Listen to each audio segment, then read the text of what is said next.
Okay, let's begin. So my name is Peter Young. I'm a member of the Committee 100, and I'm chair of this Asian American Career Ceilings program. And this is, believe it or not, this is our 37th event the last 3 years. But the whole purpose is really to do one of a number of things. One is to help people understand how bad the problem is and its character. Two is to feature people who in different professions and different, generations and so forth, talk about how they fought their way through and what some of the lessons are, but also to try to find solutions and try to implement them. I'm very, very pleased about today's panel because we have two people, both female, in media and music, who really but are part of the generation that's really making things happen, as opposed to us old folkies who are, are washed up, right? And because that's where, particularly in media and music, that's where things are happening. It's not things from 10, 20 years ago. And there's so much change in technology and themes and vehicles. So it's very, very important for us to have people who are both successful, but also younger and can really tell us where things are headed. Before we start, though, I just want to briefly say two things. One is, for those of you who are in the audience, we will leave about 5 or 10 minutes at the end for questions. And the way you can ask is just to type your question in the Q&A chat box, and Katie and Paravi and I will be able to see them, and we'll try to answer as many as we can. The other thing I want to say is the next event is going to be November 14th, and it's a very unusual one. It's titled Asian American Career Students Advice in Networking. And what we're doing is that no speeches. Basically, what we have is we've lined up 20 people from finance,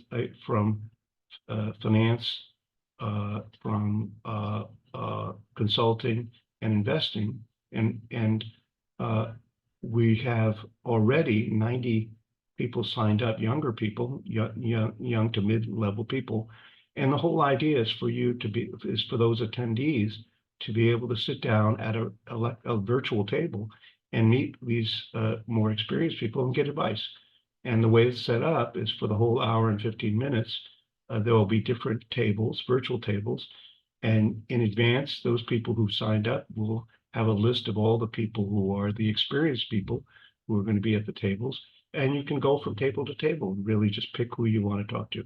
If this works out well, we'll probably do another one in another 3 months, but we'll focus on a different set of professions. So those of you who have an interest in financial services, investing, or in consulting, please sign up. And if you want some advice, and we call it advice and networking because you're going to meet a bunch of people, and maybe there'll be people that you'll want to stay in touch with afterwards. So with that, I'm just very pleased to introduce our two panelists. They're both powerhouses in what they do. Katie Sue, who is a Committee 100 member, she is an award-winning global media and technology marketer with an unbelievable track record in building disruptive brands that transform traditional industries. And she has helped some of the most iconic and culturally significant entertainment companies, which I'm sure you heard of: HBO Max, Warner Brothers Digital Networks, DC Universe, and Hulu. These are household names, and Katie has had a big hand in fashioning their direction, what they want to do. So, but in terms of Paravi Das, she is at that really advanced age of 23. I don't remember what life was like when I was 23, but but you've accomplished a lot at this point. She is a pop star, a songstress, and creative, and among many of her accomplishments, she's amassed millions of global fans from cover songs, particularly during the quarantine. She signed a major record deal with RCA Records in 2021, and if my math is correct, that means you were 20, right? Or something like that. So I don't remember what I did when I was 20. I think I was still trying to figure out where to go to find the gymnasium. and she was featured on the Grammy-nominated soundtrack for the 2022 blockbuster film Elvis, which I'm sure all of you saw. And she originated a leading role in the new musical Wild and musical Becoming. So other than that, our two panelists haven't done much in, to their credit, but I think they're wonderful representatives of what's happening, one, in media and music, two, Asian American woman, right, in media and music, but also for the generation that they represent. So what I'd like to do though is start out and really we're going to start out first just if each of you could really just take a few minutes and really talk about your career and sort of how you got to where you are today. Uh, Paravi, you're younger, but it doesn't necessarily mean you haven't accomplished a lot. So maybe Katie, you want to start out, and then Paravi, and then we'll go on to our next questions. I almost thought you were leaning towards that way to have her go first. Like, it's so Oh, no, no, exciting. no, no. We're Asian, so I respect the elders, although you're not necessarily that much. I know. Thank you. Yeah, I can just give like a quick top line. Obviously, thank you, Peter, for having P and I. Hopefully, P will talk through like our journey, how we crossed paths. But I'll just start with my own story. I grew up in technology, so I actually am originally from the Bay Area, and this was at the height of the dot-com boom. And during that time, there was a lot of innovation and groundbreaking category design happening. And I got a chance to be at the front row for some of those companies. And while I was at those companies working on what was the early days of social, I was recruited to join uh, a very small company at the time called Dollar Shave Club. And I was the third person there. And if you recall the Harvard Business Review and all of the different, versions of how it was building that journey, it was that and so much more that essentially shaped how I think about building brands, tying it to revenue, driving towards growth, and frankly, disruption. And so I always call that like the Cinderella story that set the pace of my career. I got a chance to wear all the different hats. I packed the razors in the warehouse. I wrote the marketing material, everything that you could imagine doing in a job, I wore all of those hats. And what that allowed me to do is understand the things that I love and the things that I didn't. And over time, I fell into entertainment. I was recruited by Hulu to come in and reinvigorate the brand from a different perspective.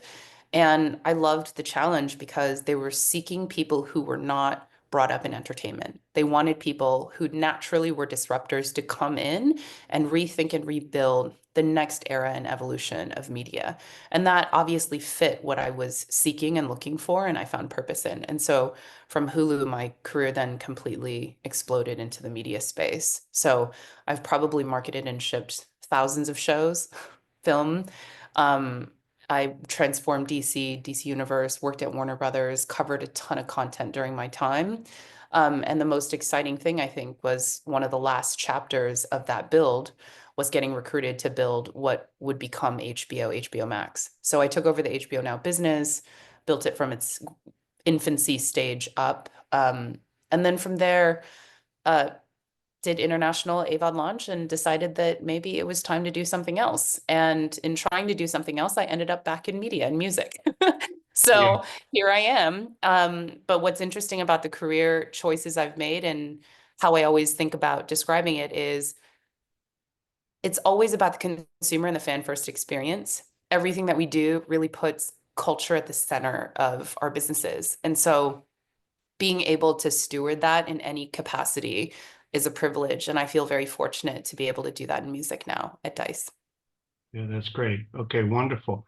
Okay, and I guess Katie calls you P, so so you're next. Okay, amazing. My government issued name is pronounced Paravi, but you call me All right. P, call Okay. me your Grammy Award winner, whatever falls off the tongue, you Hmm. know. I'm originally from Ohio and Virginia. I split my childhood there, so I'm like East Coast cornfield baby, in the big city now. So, Oh, you look like every typical person from Ohio I've ever met, you know. oh, I'm so grateful. But I've been performing and being creative my entire life. I actually grew up doing art first and foremost, painting, and I studied graphic design in high school and kind of fell in love with all things performing from a very young age, with my Indian classical training and Mhm. background is all in um, like all of my performance training is cultural based. So it was never like English voice lessons or anything like that. So I transitioned more into like the Western English speaking musical theater and then pop music and things like that during high school, and chose to study musical theater at UCLA. So during that's kind of where my career really started. I did American Idol when I was 16 years old, but that would lasted like 5 seconds and then I was out the door. So I returned to LA for UCLA. Quarantine happened my freshman year, Mhm. sent back to Virginia. Did I wanted to pretend I wasn't in Virginia, so I started posting videos online every day and singing videos, comedy videos, just anything that would take my mind off of the fact that I was in Virginia.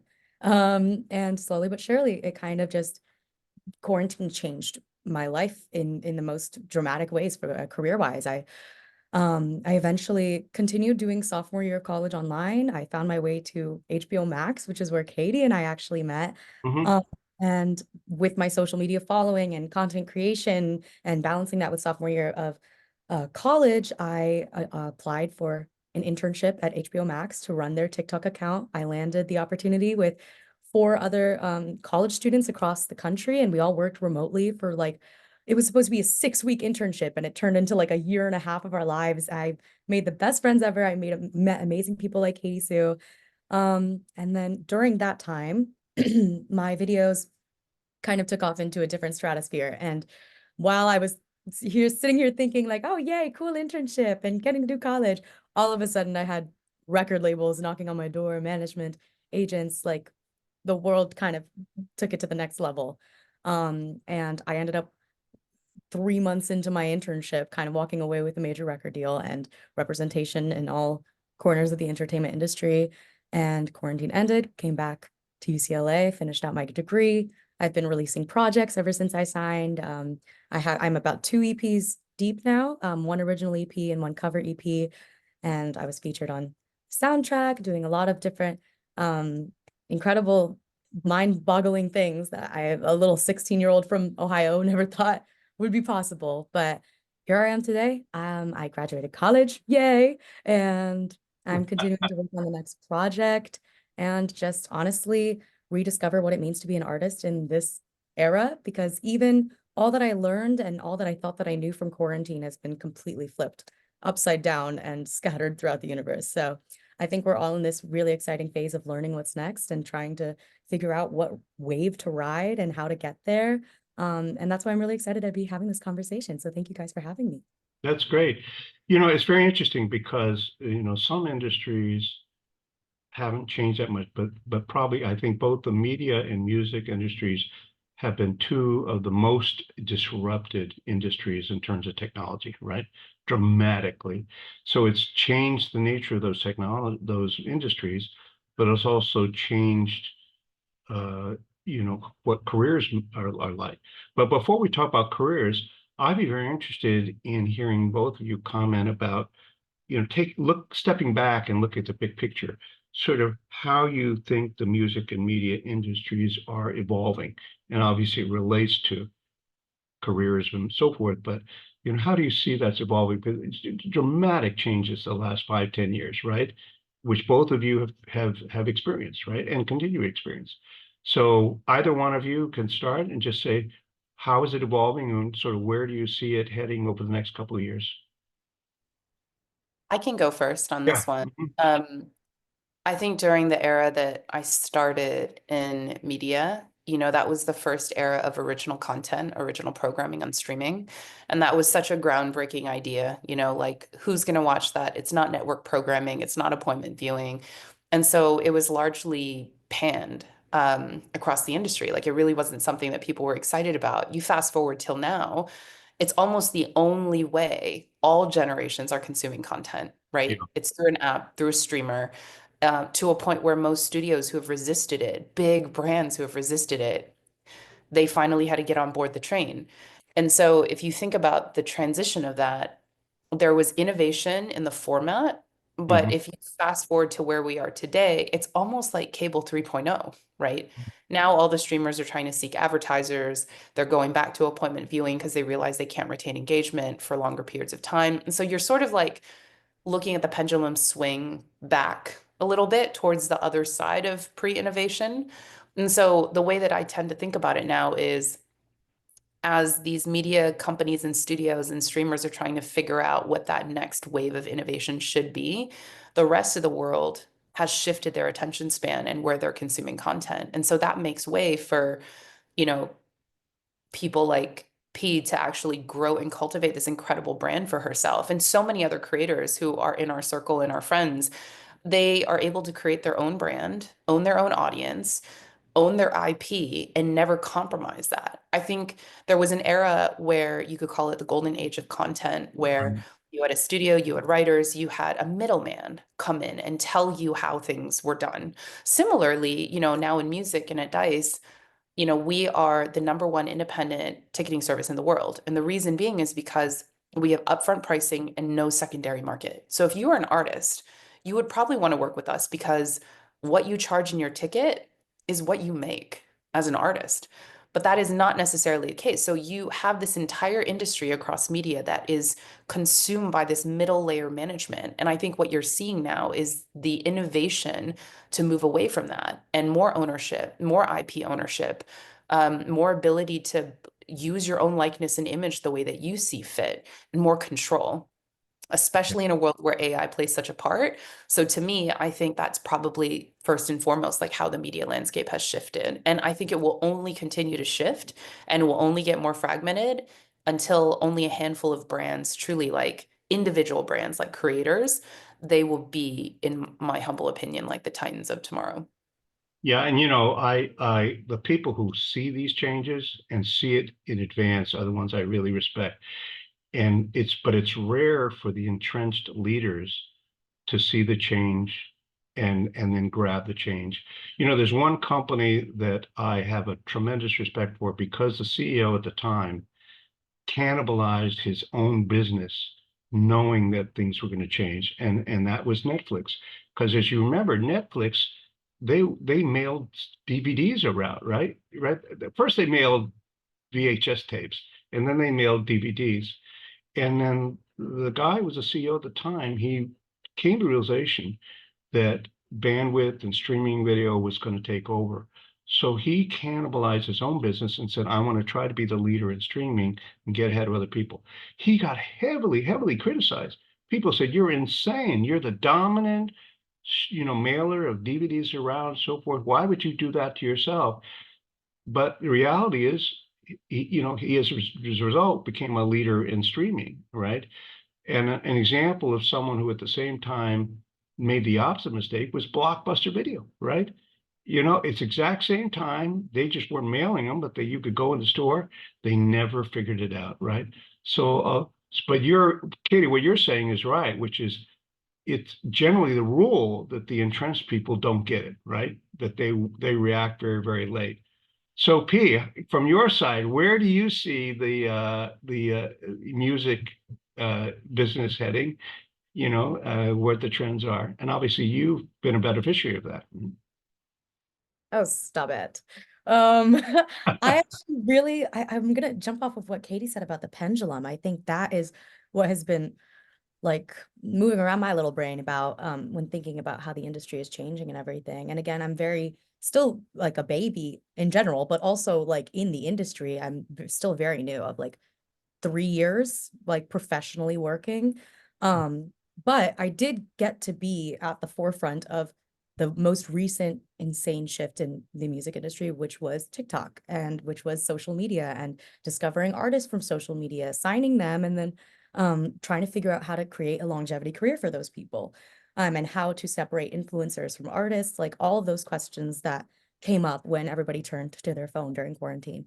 Um, things have already dramatically shifted since what, 3 years ago, 4 years ago, um, in a way that everything is so oversaturated, and Yeah. it's so difficult to see what stands out, what makes something special, because now everybody has figured out the trick of going viral. Everybody has figured out the taglines that you need, the hashtags that you need, the little tactics that are there. But what we're missing now is longevity, is who is going to actually stand the test of time, who's going to be a Britney Spears, who's going to be a Beyonce, rather than just artists that come up on your For You page, you follow them, and then you forget about them, which is the issue that is glaringly obvious nowadays, especially amongst me and my peers, is just figuring out how, okay, now that social media has opened the gates of this industry, and it's no longer like, oh, it's who you know, it's who you know, it's who you know. It's like you can create your own fan base. You can create the leverage that you need to get into these rooms and to get those contracts and to,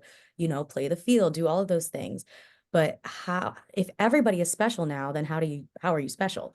So I think the big thing is the pendulum swinging back to where it was pre-quarantine. Honestly, for me, going back to like early 2000s, like the type of music that I grew up on and the way that these artists were viewed and marketed to be kind of untouchable and unreachable, because nowadays everybody is the way technology works is everybody, exactly where they are. They're posting on their story, they're engaging with their fans, they're commenting back. Like, so much and have so much access to every single creative and every single artist, even the Beyoncés, even the Ariana Grandes, let alone the smaller artists like me who are trying to come up right now. So I really think that the future of it and how it's going to change is by returning to a place of mystery and a place of just a little bit more separation, honestly. And not in the way of like, oh, we don't care about the fans, or like not having that sense of human connection, because that's what I think it really is. It's going to go back to human connection and not likes and follows and streams and numbers like that. I think it's going to go back to, again, live shows like Dice and things like that are making it easier for artists to sustain themselves while like connecting with their fan base.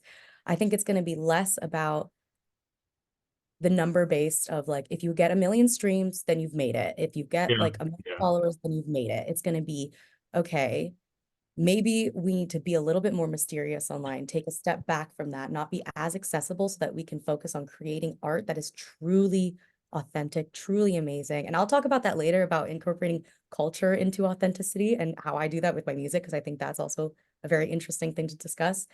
But I do think that the pendulum is just going to swing backwards. Is the artists are going to get a little bit less accessible, and the music is going to prosper because of that. And the relationship is actually going to prosper, because I think too much of anything is a bad thing. And I think right now we have too much accessibility, too much attention to the outcome instead of what we're actually putting out, like doing. Yeah. And an interesting observation is, actually think about TikTok didn't exist in the US not that long ago. It's making Zuckerberg crazy, because he thought he'd had everything all wrapped up with Instagram and everything else, and now here this thing comes out. But I think part of it, and I actually, one of the nice things about the two of you being on is because there's creation of art, right, and music and art, but then there's the distribution, and both of those are changing very rapidly, right? So for example, just what you guys have been talking about is an example of that, how the distribution, and it'll be different 5 years from now. It's going to be different again. Now, Katie, you're really in the business of creating these different channels, right, and so forth. And P, you're really in the business of sort of figuring out where's the most leverage in terms of channels for you as an artist, right? So they're very much, tied to each other. But it's going to make it interesting, because 5 years from now, maybe no one thinks about TikTok at all. Who knows, right? You never know, right? So it does mean you end up having to be very creative and very, shall we say, able to pivot, right, from one thing to another, because nothing's that stable anymore, right? Would you agree, Katie? Yeah, I would agree with that statement. I would also say the secret, when I advise or I mentor, that I always share with everyone is, the secret is that there is no secret, and that you have to be nimble to platform change, channel change, audience change. I mean, the biggest challenge we all face as creators or leaders in this space is, you could find a level of predictability within a platform, and an algorithm change on the back end could completely shift that. Right, right, So it's right. not even so much moving away to the next gen TikTok. It's that even surviving within the TikTok ecosystem, just like Instagram, just like Reels, just like Facebook, just like MySpace, each of them pose their own degree of control. And as a platform, you are incentivized to optimize for eyeballs and dollars and conversion, right? Because ultimately, if you're a publicly traded company or you have responsibility to shareholders, you're always looking for ways to increase revenue. As an artist and as a creator, you're always looking to just try to connect with your community. Yeah, right. So that in itself is already at odds with each other. I think there is something magical about when TikTok emerged. There was this moment of zeitgeist that that's how that's how I found P. I mean, it was like this moment where the algorithm surfaced things that felt genuine and organic and that you couldn't discover anywhere else.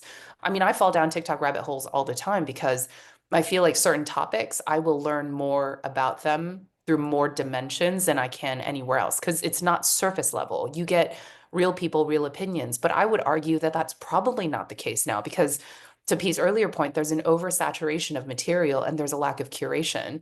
So to me, it's not just the platform piece that's challenging. The next wave of disruption, in my humble opinion, will be in the distribution. Yeah, yeah, that's interesting. Whoever can nail the distribution and make it a trusted pathway towards connecting with your audience and community in a way that's not only authentic, but converts to revenue, that's the place that everybody's going to go.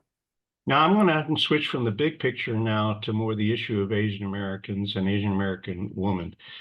And if you go back, and by the way, all of these are recorded, so you can actually, listen to what others said at different broadcasts and so forth. And the ones we had before were more the tradition, grew up in the traditional media and music and so forth. And the general message was it was hard for Asian Americans because it was very structured corporate type structures, right? And it was even harder for Asian American women, right? For that reason. So I guess I want to ask the two of you, say, do you perceive that one, that it's still a problem in this kind of evolved, music and media world? Do you say, oh, how has it changed? But also, do you think it's still hard for Asian Americans and Asian American women to succeed in the media and music world? And if so, how have the obstacles shifted, right, over the last 5 years? I have so many layers to my answer for this question. Coming from my art, like just as an artist, my perspective is I'm excited to hear what Katie says because I think that everything that I mentioned right now is going to be, it's a lot. Again, the gates are like open. 3 years ago when TikTok really took over quarantine, like anybody could make it. And genuinely anybody could make it. If you figured out how to get people's attention and how to keep it, Mm-hmm. you were golden. You would get the followers, you would get the music out there, you would get the streams, you would get all of the leverage that you needed to negotiate a really good contract with whatever you wanted to do. And then you're in. Like it was like a free pass to just be like, actually, I can go knock on the door and ring the doorbell and be invited in and not just Yeah. like kick off the street. I think that's been an incredible, incredible blessing for every artist the past few years. As an Asian American woman, however, even though it opened the doors in ways that Asian American women probably wouldn't be able to get to at such a rate, at such a Right. speed, there's still so many barriers to entry, of actual entry. It's like you're standing on the welcome mat, but you still haven't made it to the table that's in the back of the house, or like the secret poker room, or like stuff like that. Like you're still on the outside looking in a bit. Yeah. And even during my time with a major label, even with like really flashy representation, all those types of things, I still felt a level of I have to move differently than Mm-hmm. everybody else in Mm-hmm. this room. I have to move differently because I know that as soon as I walk into the room, even though I've worked my booty off to be a trained, talented, powerful vocalist and performer, and I have done everything I can to train and develop into the best type of artist that I can be, I know that as soon as I walk into those rooms, they're going to see my skin first. They're going to see Yeah. that, oh, Yeah. she's an Indian woman. She's not just a pop star, she's an Indian pop star. How do we market that? And you get stereotyped, right? You get Exactly. stereotyped, right? And I like, again, everything is learning. Everything is trying things and learning and growing from your mistakes. And something that I have reflected on this past year is that I felt a need to almost put on my background and push it to the forefront in a less authentic way than I would have if I was truly being true to myself and true to being born in Ohio. And I wasn't born in India. I have an Americanized Indian experience, and that is incredibly valid because there's children of immigrants all over America that would Right. resonate with that and that exist in that, in that identity. But I do admit that I realized that when I got into those rooms and when I was put in those places of like, wow, these people are important, they could change my life, maybe the best tactic is to do what they would like me to do. And some of that included, you know, putting on a little bit more, honestly, like going back to what I said, like making a costume out of my culture, honestly. Yeah, Using as a tactic, a marketing strategy to get more Asian fan base listeners and to become more global and things like that. And there's a part of me that will always want to celebrate that. And I, even in the current project that I'm developing and hoping to release next year, I'm I'm a proud Indian American woman. Like that's not going to be silenced. I'm not going to completely rip that away or erase that. But I'm also making a conscious effort to, in every move that I make, to be like, is this what I actually want to do? Is this actually authentic to who I am and the artist that I want to be? Or is this somebody in the industry whispering in my ear saying that this is the smart move or this is, and pigeonhole me into something that I'm not, which is I don't consider myself like a Bollywood artist. Like that's just not yeah. who I That's am. not you, right? Yeah. Yeah. I grew up on Taylor Swift and like Shawn Mendes. Like I'm a pop girly through and through, and I love having Indian elements incorporated into my work. But that's because that's what I am. I am Paravi with Indian elements incorporated into myself and American elements incorporated into myself. And then my last point that I'll bring up before ending this big blab so Katie can talk is there's also the element of, again, specifically women in this Yeah. industry, Yeah. Yeah. hypersexualization and how you portray yourself as an artist. And honestly, like more power to you, whatever you choose to wear, whatever you choose to do, that's incredible. And I'm always, it's women supporting women all the way through. I do think there's an added level of being an Asian woman and deciding on your brand and deciding on how you're going to portray yourself in your artistry. Because there's always this level of it's going to be taken in a different way because I am brown, because I am Indian. There's so much more heaviness with that. I think I was like, we grew up seeing these pop stars and these artists that are just so comfortable in their own skin and so powerful and not caring what other people think. And when I'm making my decisions about branding and costuming and things like that, I'm hyper aware of the fact that there's little Indian girls who are looking up to me and seeing like I am part of this new generation of paving the way of brown artists. Like I never saw one of those growing up in Ohio. Like and I'm hyper aware of that decision making and being like, I want to inspire the younger generation to feel comfortable in their own skin and to feel powerful and just like beautiful. But there's also a level of I'm an Asian woman. Like, what does this mean? What are the effects of this? Like, is it going to be the positive effect that I am intending for? Or am I going to feel like there's just so many layers of Yeah. every decision that you make that you have to think about so many different barriers before you even get to the final answer of what you're trying to ask. Yeah. That is my there's a lot of thinking. No, that's right. Those are very important points. Katie, your view on the Asian Americans and women in media and music?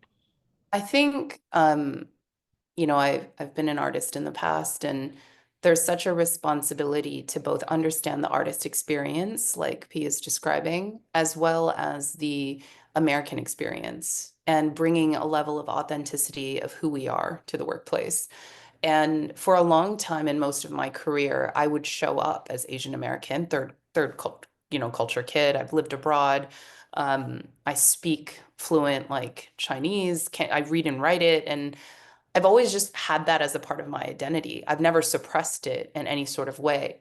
But I did find it was more difficult to find my voice in certain rooms, Yeah. especially when the rooms looked at me like I was the other. And oftentimes I was almost always the other. Like I was the holy box, right? I checked all of them. I was the youngest SVP hired doing what I did. I oversaw multiple like areas of the business and divisions. I was Asian. I was a woman. So it was great. There was a meeting I distinctly remember joining, and like all of these were wonderful humans. There was nothing like they were the allies that brought me to the room. But there was Right. a comment made that stuck with me forever because, you know, somebody in celebrating the success of being able to have someone like me in the room said, look at us. We're so progressive. We are hiring women, we're hiring diverse, and we're hiring young.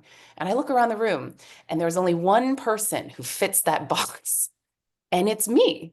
Yeah. And of course, like there are a lot of my friends in the room who are just like covering their face. Oh my God, I can't believe that was just said out loud. But the reason why I bring that story up is it takes allyship to be able to have someone like me supported and brought into a room, but it takes a grit and resilience to be able to thrive in that room.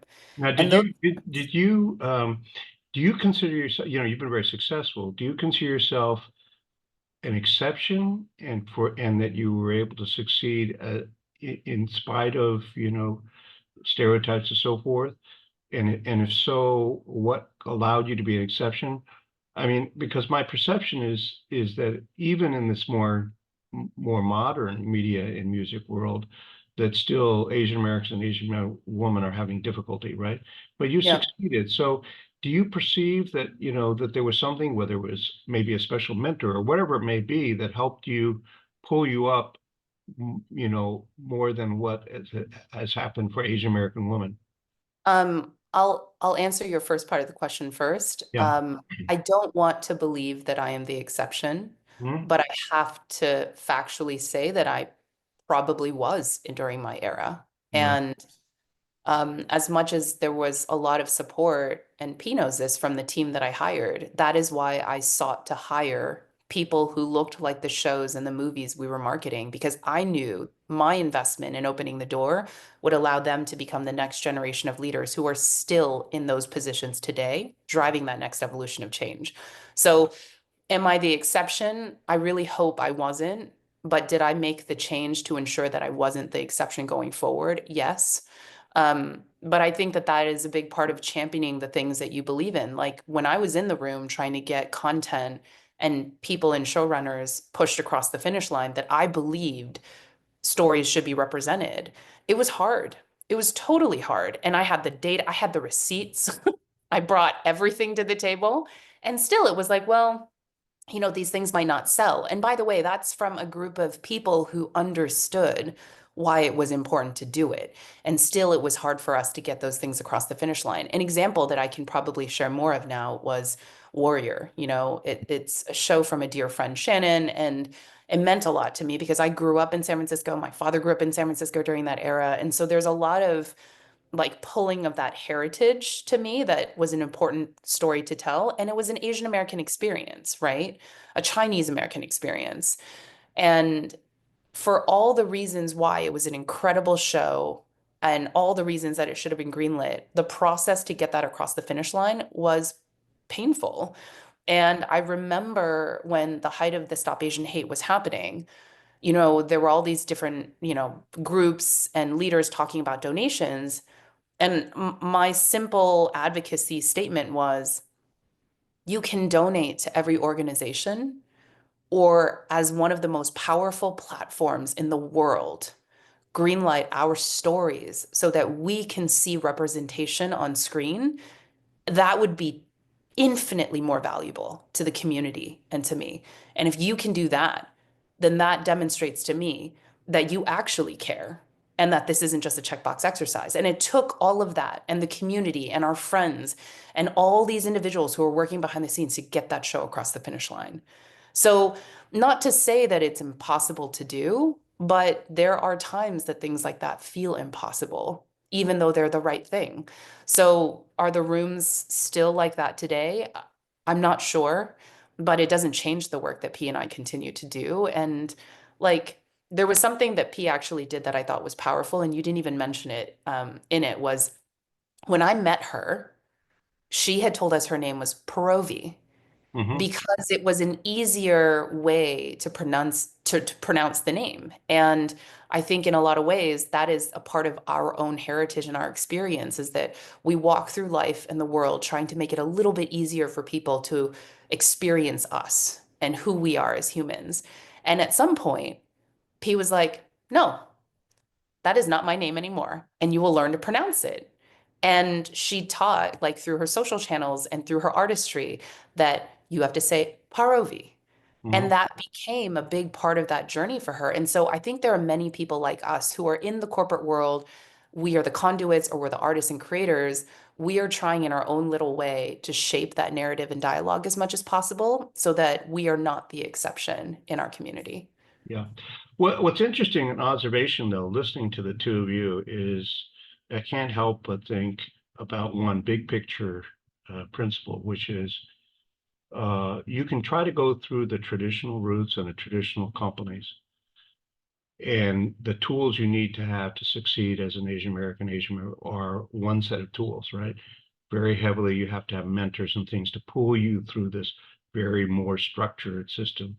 But the other, which the two of you have done, which is not necessarily the only way to go, is to understand where some things have broken down and there's a different fast lane. Because essentially the two of you, because of technology change and so forth, found a way to get into the fast lane.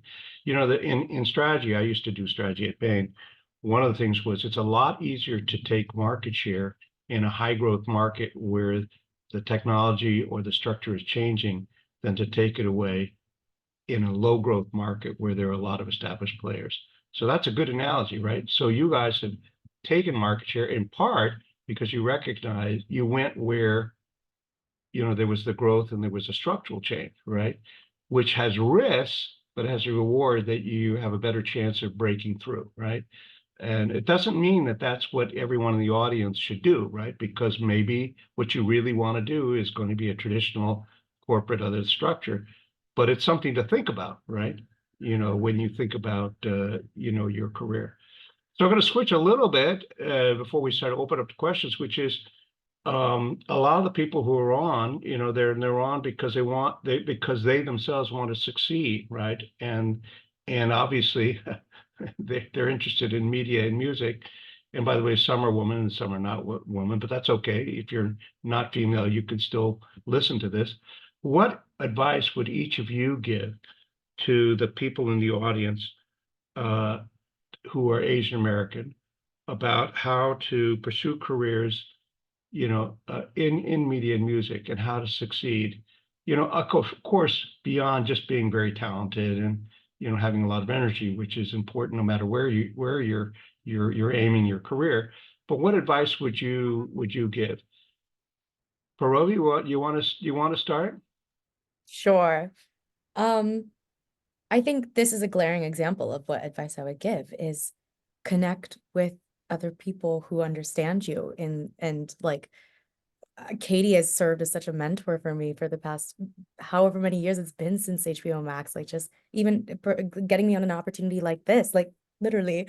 I think the biggest piece of advice is like you're not actually as alone as it seems. So reach out, cold DM, cold email, LinkedIn, like whatever means necessary, especially with the technology that's available to us now. Just reach out and everybody who looks like us, especially Asian American women, we know what it's like. So we're the last people to shut the door in your face. We're the first people who want to hold your hand and like help you up. So Mm, I just, even if it's strangers, DMing, emailing, whatever, like take the chance and try, because more often than not, you're going to find somebody who's more than willing to see your light and to celebrate it. And I also think just it's hard.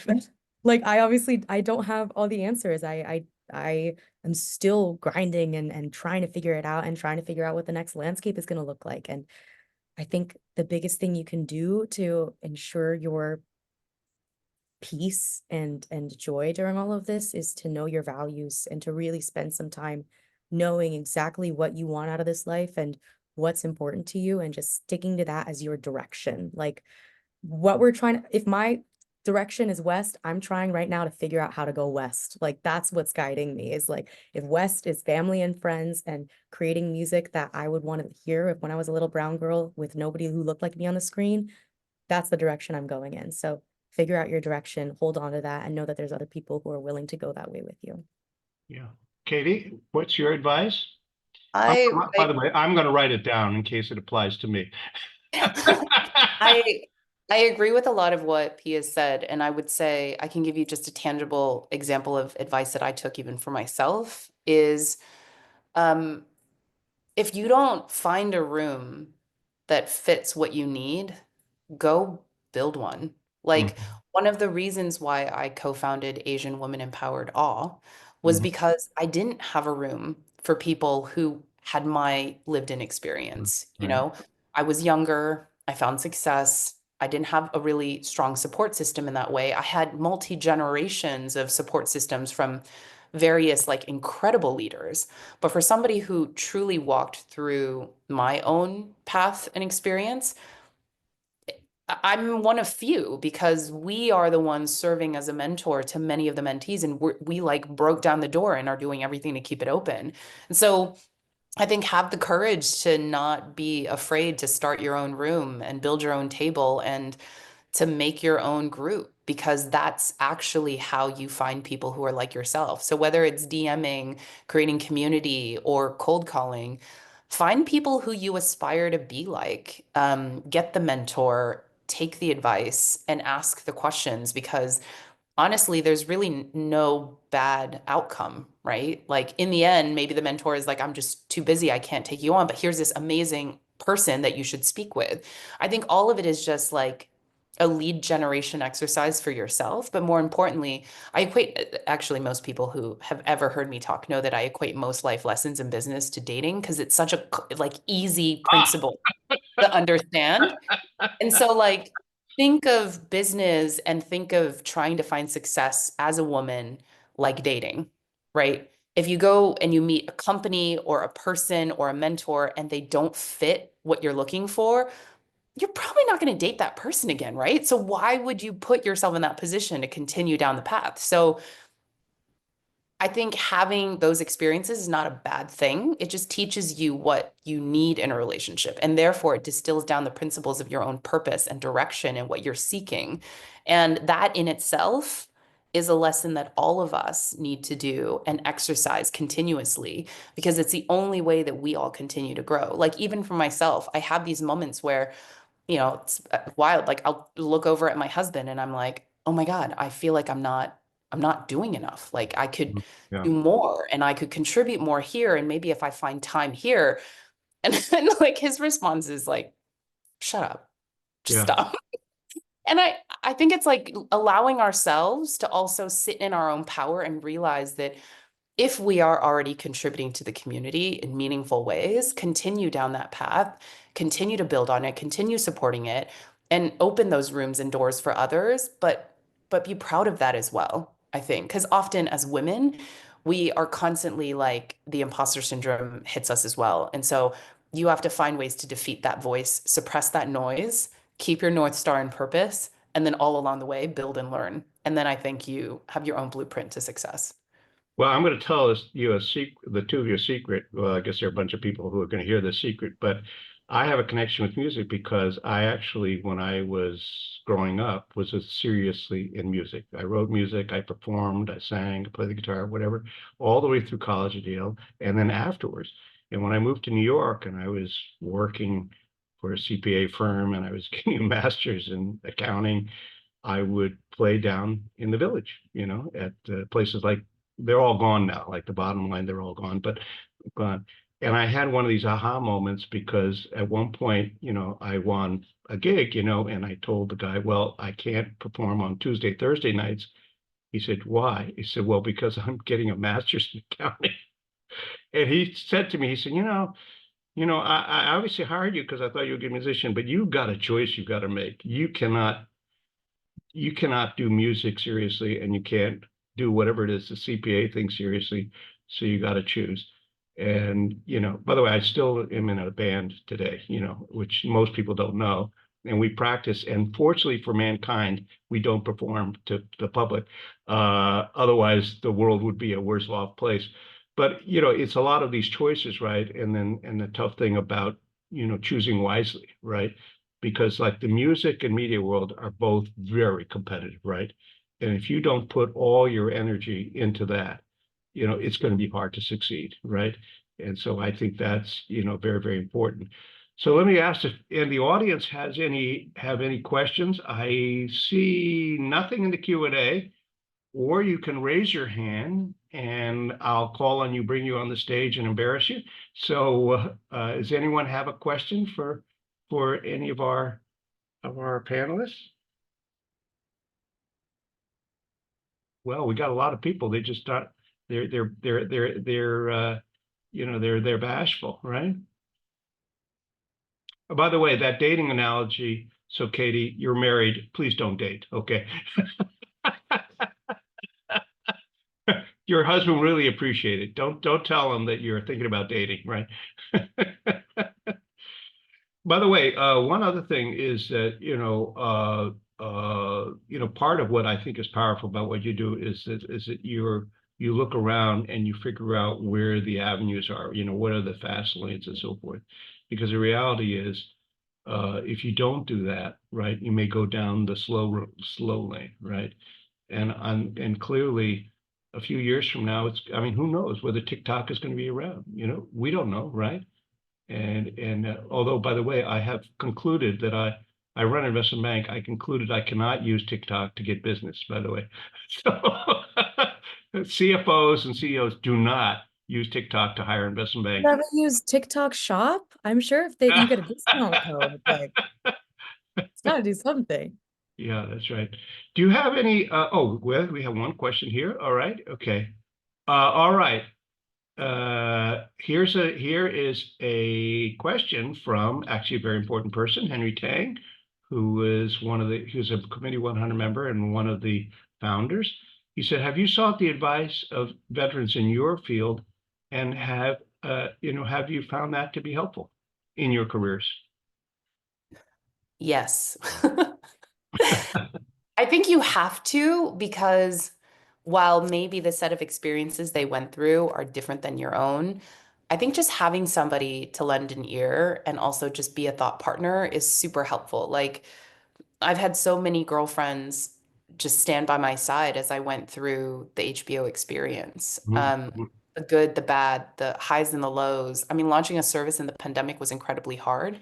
Choosing to leave was also incredibly hard. And I did seek the advice and guidance from like my own board of advisors. And I think it's really, really important for every person to just have that. Yeah. Paravi, any comments about, are there any, but it sounds like you have gotten some advice, good advice from people, right? So, could you maybe elaborate on, which ones were helpful? Yeah, I mean, I think it's harder in the music industry as an artist to really find a mentor, because ideally your mentor would be working and doing the exact things that like you would like to do. And it's a little bit hard in the sense of choosing one specific person. So the way that I have approached learning from the people who have done it and like been there and seen it all has just been mostly reading what they put out. Like I read a lot of books by my favorite artists, or like biographies and interviews. I think a lot of the studying that and learning has come from that, has been like looking up, researching on my own, reaching out to certain people that I think are attainable goals, or like even unattainable, because who knows, YOLO. But I think the biggest thing you can do is like treat everything as a veteran, because if you listen to your favorite album and you study the ins and outs of why that made you feel the way it felt, like that's a veteran for you. You don't even have to talk to the artist. You have to talk about why it makes you feel what you feel. So I think anything, that's my take on it, is people and experiences and conversations are just as important as studying what makes you feel good and why it did. So we got a bunch of questions. I guess I bullied people into asking questions. So here's a question for both of you, although they mentioned Katie. Thank you for this inspiring and empowering event. As an Asian woman, I find it hard to do what Katie mentioned about suppressing negative self-talk and overcoming imposter syndrome. Any advice on this? The way that I try to overcome it, and I think all of us face it, regardless of how confident, how good, or how far you are in your career. The way that I try to think about it is, as a woman, the way that you walk through the world, you're always going to be seen as a woman first. So the world will ridicule you and critique you and give you feedback that you do not deserve. The last person you need that from is yourself. So if you can remind yourself constantly that you have to be your own advocate and that you have to be the person standing up for yourself, and that investment in your future self is what allows you to be successful and thrive, then perhaps that will help you suppress the noise as much as possible. Mhm. Okay. Now there is an interesting question here. So Cecil Hong asked a question: do you think that the Western market is now more receptive to Asian Americans these days? And obviously, they're talking about media and music, right? Yes, no, and why? I think in music, absolutely. I think we've seen a rise of, I guess the best word is like global music, as it the term is used in these big industry meetings. I think with the rise of K-pop, of Spanish music, we've had all of these huge bursts of just fascination with these types of music. Think about the Coachella lineup. What was it? Yeah, last year, the year before, like Blackpink, Bad Bunny. I think that everybody has opened their eyes a little bit. I think quarantine has done that, especially by making us connect to each other online and going global with all that.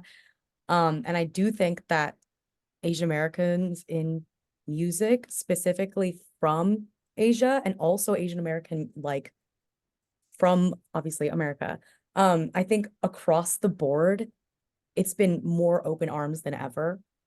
Simply because there's again, the gates are like open, like the floodgates are open. There's so much access and there's so much conversation and communication about everything all over the world. Like, this is the opportunity and this is the chance to really let that have a spotlight. So I do think that everything is a little bit more receptive, hopefully, because that'd be good for my career too.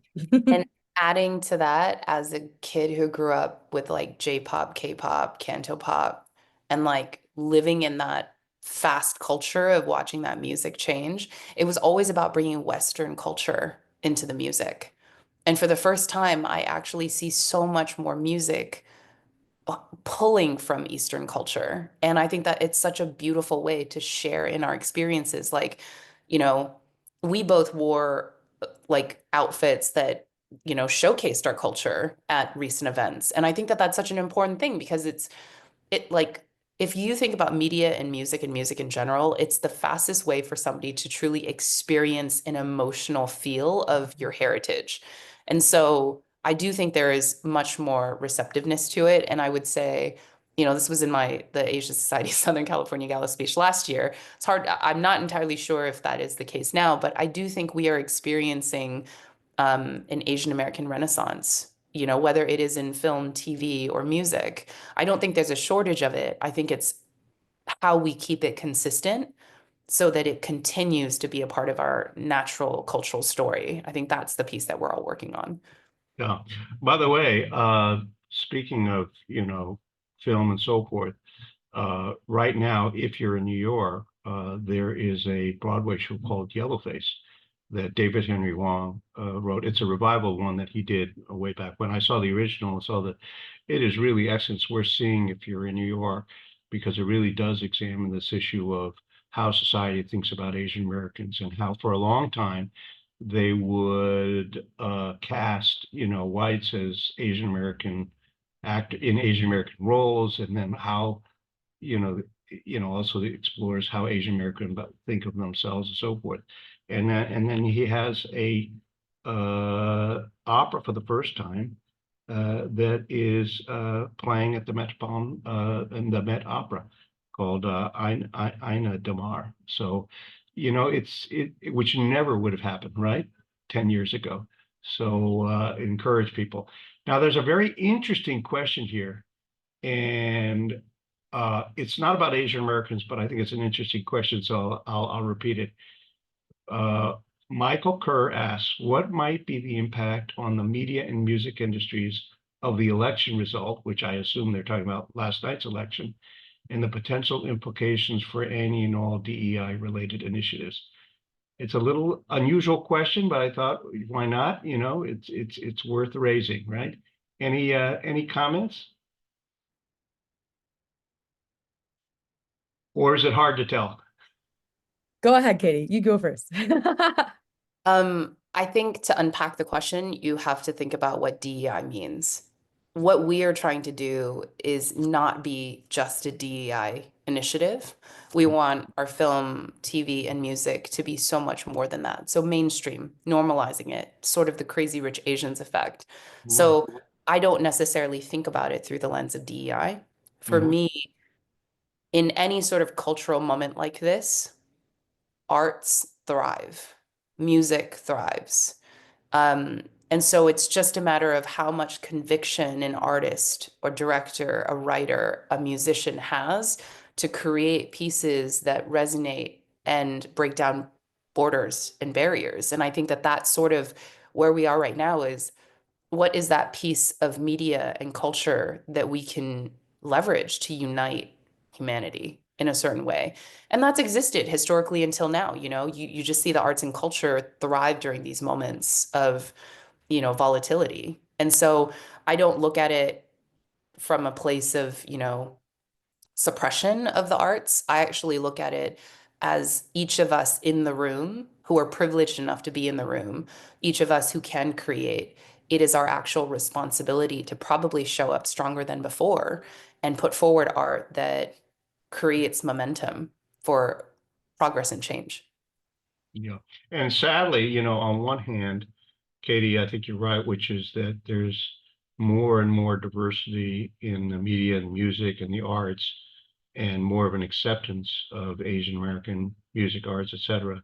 And yet this country is clearly going through a period of greater and greater racial tension, right? And so forth, and tension between, income levels and so forth. And it's very strange, right? Because one part is very, very positive, right? And certainly if you look at the progress that Asian Americans are making in media and music and the arts, it's been wonderful.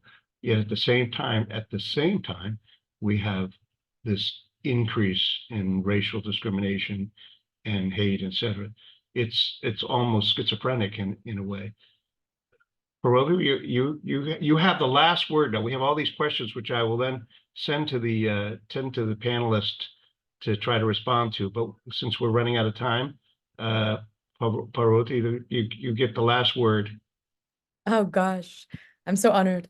I honestly I agree and tenfold everything that Katie just said about music thriving during volatility. I think regardless of what the outcome had been, people would turn to the arts right now. And I think especially with what the outcome is for our community and Asian American women and anybody who feels how we feel moving through this life, art has this beautiful effect of being able to talk about every single emotion under the sun. And there's something out there for you that speaks to what you're experiencing. And that's just because artists put their head down and keep working regardless of what the industry tells them and what the world tells them not to. And I think this is that moment of whatever you're looking for right now, whatever you need to hear, whether it's something that speaks to the sadness and grief that you're experiencing, or if it's speaking to the fire that's going to ignite through so many people of we can do this, like we can come back from this, of inspiration, of hope. There's something out there that resonates. There's something out there that's going to hold your hand through this. And I think that's all you can ask for. And I think especially coming back to being Asian American women in media and music, it's just, this stuff is going to last forever. The humanness, no matter where technology takes us, where AI, where the advancements and changing landscapes, wherever we go, humanity is what's going to tie us together forever, I hope. And I think that if we just rely on the love and recognizing each other as humans and recognizing each other and what we feel and our shared pain, our shared joy, our shared hopes and dreams, that's what's going to keep us going. And I have hope that we will always return to our humanity. Wow, what a last statement. That's great. Mic drop. So, well done. It wasn't even rehearsed either. Very well done. So first I want to thank the two of you for really sharing insights, and from all the comments that we're getting, clearly I think people have found your comments to be really very, very valuable. I also want to say that I know both of you are West Coasters, but occasionally you might be on the East Coast. If you do end up seeing that you're going to be in New York, let me know, and I'll try to get an in-person gathering at a Chinese restaurant or whatever it is for a lot of the people, and invite the audience, invite Committee 100 members, and I think that would be a lot of fun. The good news is we might actually get you to sing. The good news is I will try very hard not to sing myself, right? I'm gonna need a band to back me up. So you guys have all right. Okay. There we go.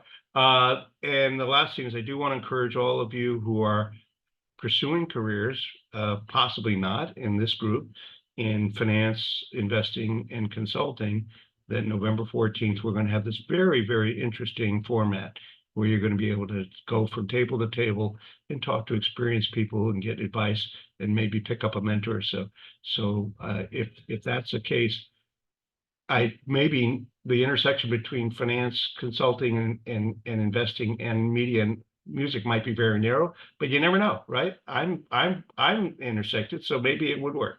All right, so thank you very much, and I want to thank all of you in the audience for your good questions and for attending. And this is recorded, so if Katie, if you want to binge watch this, it'll be available shortly.